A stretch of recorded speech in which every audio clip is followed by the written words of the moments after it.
Ade selaku dosen pengampu mata kuliah Bahasa Indonesia. Yang kedua, kepada teman-teman semua kelas D1 PSR yang saya sayangi dan saya banggakan.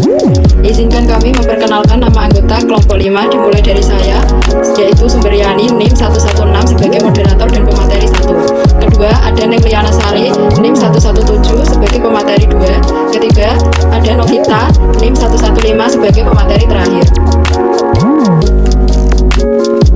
1. Pemahaman berbicara. Berbicara adalah kemampuan mengucapkan bunyi-bunyi artikulasi atau kata-kata untuk mempresentasikan, menyatakan, serta menyampaikan pikiran, gagasan, dan perasaan. Dalam proses komunikasi, terjadi pemindahan pesan dari komunikator atau pembicara kepada komunikan atau pendengar. Komunikator adalah pihak yang bertindak sebagai pengirim atau menyampaikan pesan kepada komunikan dalam sebuah proses komunikasi.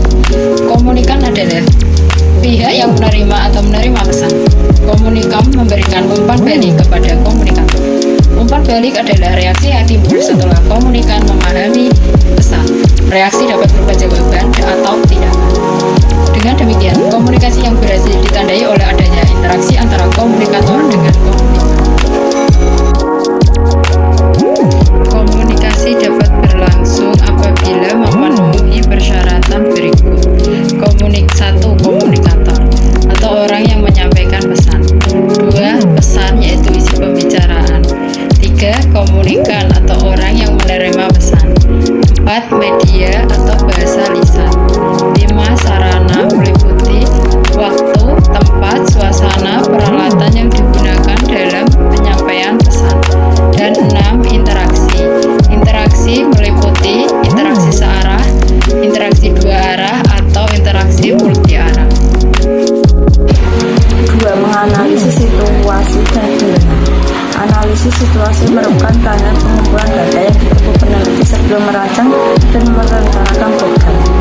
Analisis situasi bertujuan untuk mengumpulkan informasi, mencakup jenis dan bentuk kegiatan, pihak atau pemberi yang terlibat, tindakan dan strategi yang akan diambil, taktik serta anggaran biaya yang diperlukan dalam melaksanakan program.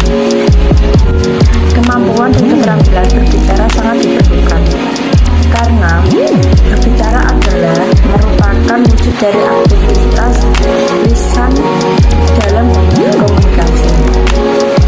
Kemampuan dan keterampilan berbicara perlu dikembangkan melalui faktor-faktor yang mempengaruhi efektivitas berbicara. Menyusun bahan berbicara. 1. Topik pembicaraan.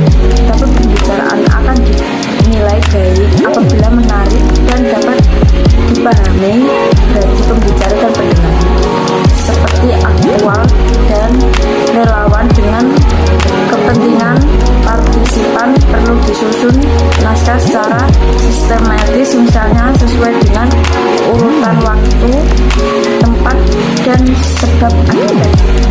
2.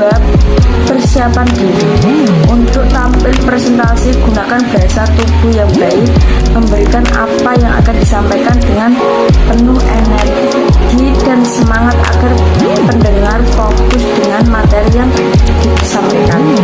3. Menggunakan bahasa yang baik dengan kalimat pembuka yang baik, menyapa rekan atau kolega dengan ramah agar bisa menjadi pemecah ketegangan yang baik. 4. Persiapan mental. Harus bersiap, berani, siap, dan optimis dalam menerima kritikan dan saran orang lain. 4. Berbicara untuk keperluan presentasi. Berbicara untuk keperluan presentasi merupakan kegiatan berbicara di depan umum untuk menyampaikan gagasan atau pendapat dari hasil temuan penelitian, pemikiran kritis, atau informasi kepada orang lain secara lisan. 5. Berbicara dalam situasi formal. Berbicara dalam situasi formal yaitu kegiatan berbicara dalam situasi resmi. Hal-hal yang perlu diperhatikan ada 4. 1. Gunakan ekspresi dan intonasi yang tepat. 2. Diam sejenak untuk membantu peserta agar dapat mencerna materi yang sudah diterima. 3. Bicara dengan jelas dan teratur. Yang terakhir, 4. Bicara dengan volume yang memadai.